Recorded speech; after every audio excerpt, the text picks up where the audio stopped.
महाभियोग एक संवैधानिक प्रक्रिया है जिसके जरिए कुछ उच्च पदों पर बैठे सरकारी अधिकारियों जैसे राष्ट्रपति, सुप्रीम कोर्ट और हाई कोर्ट के जजों और मुख्य चुनाव आयुक्त को उनके पद से हटाया जाता है। ये एक बहुत ही गंभीर प्रक्रिया है और इसका इस्तेमाल तभी किया जाता है जब अधिकारी ने संविधान का उल्लंघन, सिद्ध कदाचार या अक्षमता जैसे गंभीर आरोप किए हों। भारत में अभी तक किसी भी राष्ट्रपति पर महाभियोग नहीं लगाया गया है। महाभियोग की प्रक्रिया काफी लंबी और जटिल होती है जिसमें कई चरण शामिल हैं। 1. प्रस्ताव की शुरुआत। महाभियोग का प्रस्ताव संसद के किसी भी सदन, लोकसभा या राज्यसभा में लाया जा सकता है।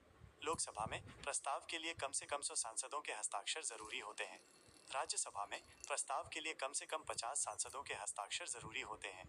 प्रस्ताव को स्वीकार करना या खारिज करना सदन के अध्यक्ष, लोकसभा स्पीकर या राज्यसभा के सभापति के हाथ में होता है। 2. जांच समिति का गठन। अगर प्रस्ताव स्वीकार कर लिया जाता है तो आरोपों की जांच के लिए एक समिति बनाई जाती है।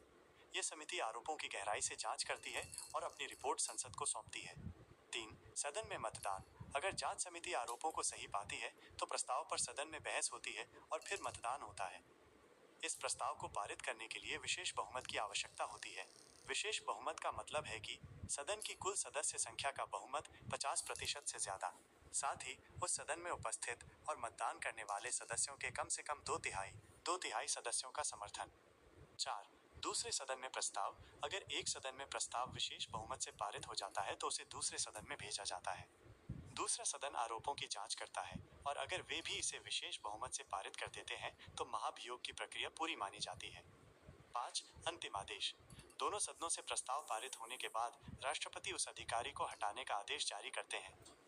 ये प्रक्रिया जानबूझकर मुश्किल बनाई गई है ताकि इन महत्वपूर्ण पदों पर बैठे लोगों को मनमाने ढंग से न हटाया जा सके और उनकी स्वतंत्रता बनी रहे।